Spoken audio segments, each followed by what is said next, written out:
I would like to present my research proposal with the title Effects of High-Intensity Inspiratory Muscle Training in Patients with Heart Failure with Mildly Reduced and Preserved Ejection Fraction, a randomized controlled trial.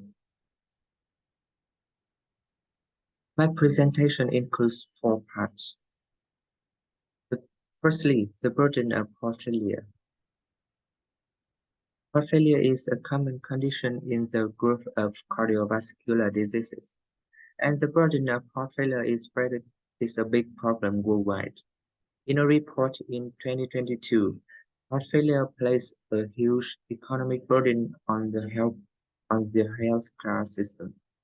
The prevalence of heart failure in general adult population is 1 to 3%, and it is increasing, especially in heart failure with preserved ejection fraction. Although the incidence of heart failure did not rise, but the mortality is still high. It could be 50% to 75% after 5 years. The healthcare cost for heart failure is very high and increased by age. The prevalence of heart failure varies between religions. It could be less than 1% to more than 6%. In Thailand, heart failure prevalence was estimated to be 0.4%. The economic burden of heart failure in many countries are very high, up to tens of thousands of US dollars. In Thailand, the hospitalization still increased. The annual heart failure cost per patient was more than 3.5 thousand US dollars. The hospitalized heart failure care costs were more than 7,000 US dollars. This table shows the classification of heart failure according to left ventricular ejection fraction, including heart failure with reduced ejection fraction, heart failure with mildly reduced ejection fraction, and heart failure with preserved ejection fraction.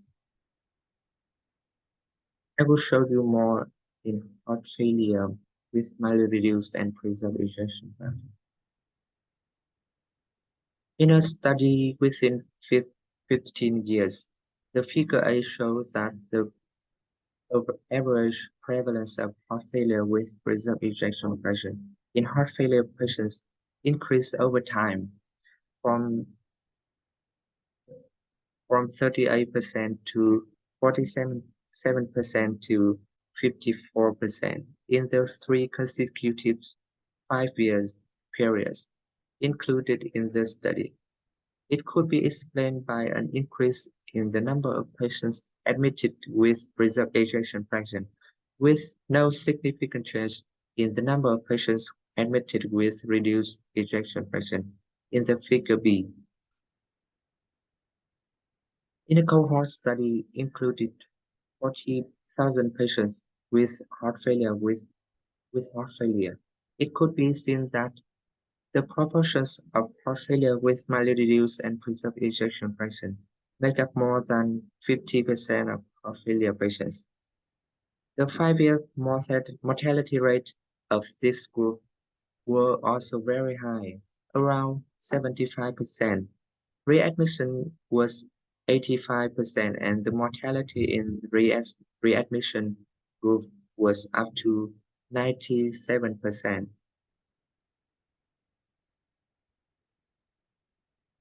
A big problem in heart failure with mildly reduced and preserved ejection fraction is exercise intolerance.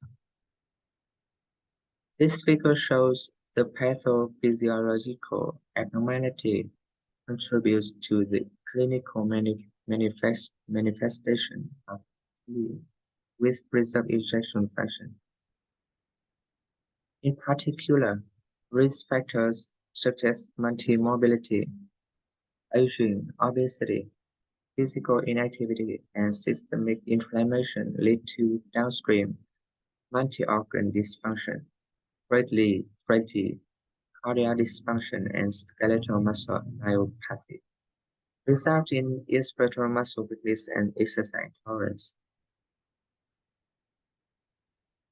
Indeed, exercise capacity could be reduced by 35% in heart failure with preserved ejection fraction compared to healthy age sex-matched control subjects. Many activities of daily living that are trivial for healthy adults to perform, but require near maximum effort for patients with heart failure with preserved ejection fraction. Indeed, from this figure, the blue bar shows average peak oxygen consumption uptake of patients with heart failure with preserved ejection fraction. The threshold of functional independence is 21% above the blue bar. It means that they couldn't complete this task normally. Peak VO2 or peak oxygen consumption is a measurement of maximum amount of oxygen an individual can utilize during intense exercise. It is considered an important indicator of cardiovascular fitness and aerobic capacity.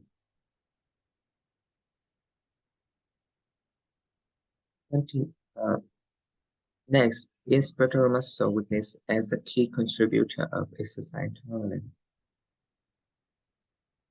Let's take a look deeply on the mechanism responsible for reduced functional capacity in failure patients. The maladaptations of the right, left heart and as well as the vascular and skeletal muscle make the abnormalities in inspiratory muscle, including respiratory change in muscle fiber types, muscle metabolic reflex, reduced oxidative capacity, ventilation inefficiency, and physical deconditioning, and the peak VO2 is reduced. The prevalence of inspiratory muscle weakness in heart failure is 40 to 50%, and this figure in heart failure with preserved ejection fraction is 30 to 40%. Inspiratory muscle weakness is defined as maximal inspiratory pressure or MIP less than 70% of predicted value. To assess MIP, patients will be instructed to inhale forcibly at residual volume to against an occluded airway of a digital device like this picture, and the MIP will be shown in a number and presented as a graph. Inspiratory muscle weakness is a poor prognostic factor in heart failure. The figure indicates that patients with inspiratory muscle weakness had a significantly lower survival rate than those without inspiratory muscle weakness in both failure with reduced and preserved ejection fraction group. The inspiratory muscle training, an effective way to improve the strength of respiratory muscle in this group of patients is respiratory muscle training.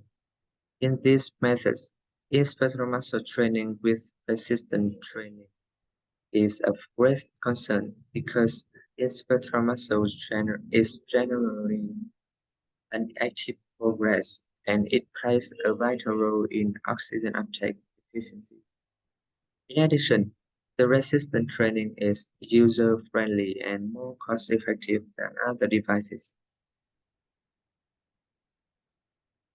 The inspiratory muscle training device will provide a stable resistance while inhalation. Patients need to inhale strong enough to get over the threshold, which was prescribed in advance.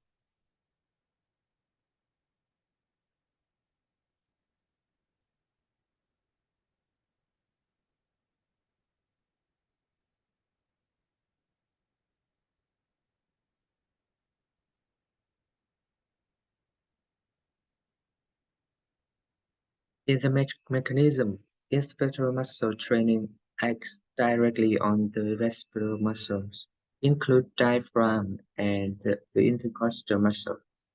Inspector muscle training in heart failure patients will improve inspector muscle endurance, increase exertion capacity, alleviate metabolic reflex, enhance diaphragm thickness, change muscle fiber types, and improve ventilatory efficiency.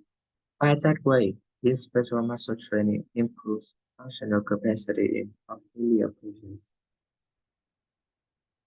The IMT device, a pressure threshold device, will be used in this study.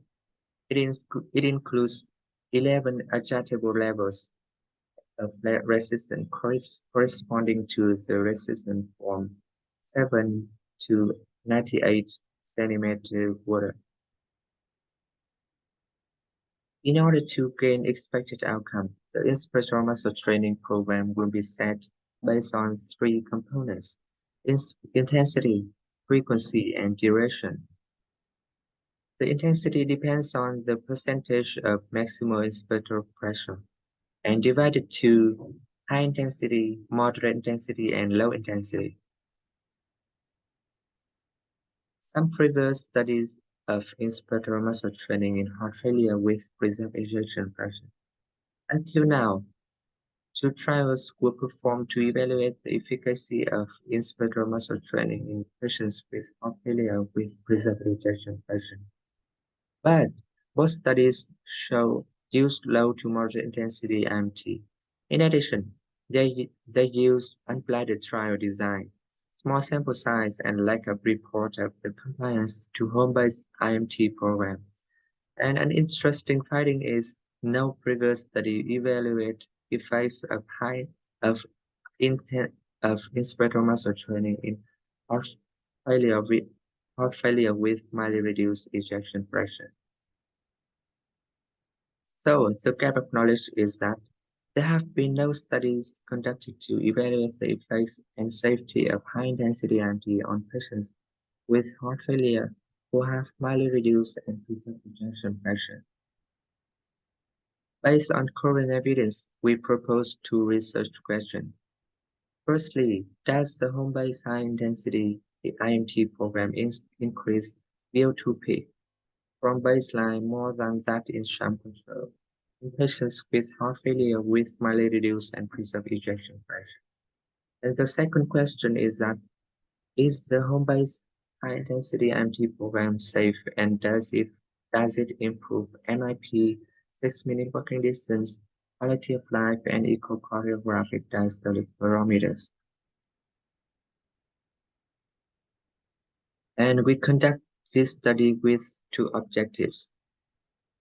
The primary objective is to evaluate the effect of 8-week home-based high-intensity IMT program on an increase in VO2 peak from baseline in patients with heart failure with mildly reduced and preserved pressure compared to sham controls. And the secondary objectives is to evaluate the safety and the effects of the 8-week home-based high-intensity IMT program on improvements of maximal inspector pressure, quality of life, 6-minute walking distance, echocardiographic diastolic parameters. We hypothesize that the home-based high-intensity IMT program increased VO2 peak from baseline more than in some controls patients with heart failure with mild reduced and preserved ejection fraction. And the home-based high-intensity IMT program is safe and improves MIP, 6-minute walking distance, quality of life, and echocardiographic diastolic parameters. This is my conceptual framework. Heart failure with mildly reduced and preserved ejection fraction will present with inspector muscle weakness. Inspector muscle training will have to increase the strength, speed of shortening, power output, and endurance of inspector muscle. By that way, primary and secondary outcomes may be improved. The research methodology. We use randomized control trial design. Patients was diagnosed with heart failure with mildly reduced and preserved ejection fraction. In medical records, in heart failure and outpatient clinic of King Chulalongkorn Memorial Hospital will be assessed for eligibility. They will be excluded if they meet exclusion criteria. Then they will be randomized to two groups, high-intensity IMT or sham IMT.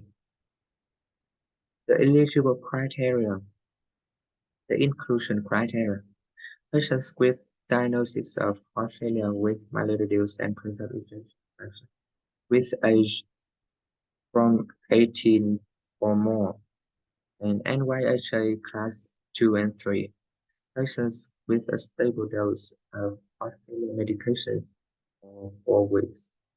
The exclusion criteria: gait problem, worsening heart failure, recent angina or open heart surgery, end-stage renal disease, post-heart transplantation, anemia, moderate to severe valvular disease, significant primary pulmonary disease, comorbidities with life expectancy less than 1 year, and some withdrawal criteria are as presented in this slide.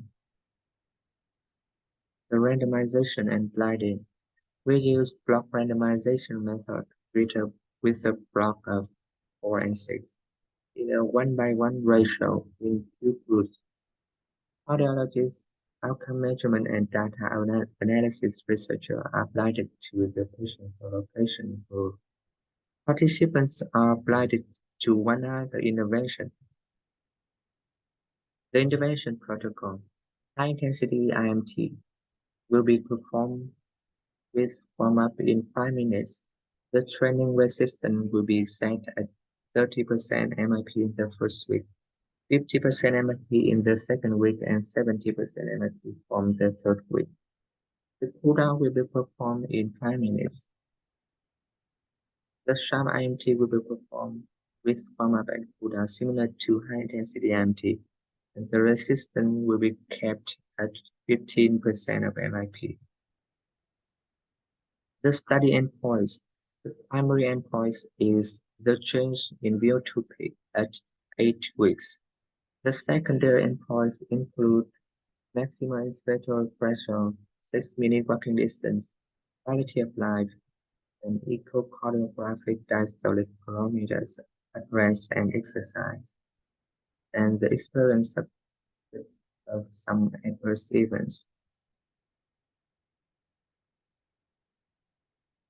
The peak oxygen consumption, or VO2 peak, is the peak oxygen uptake during the maximal exercise test.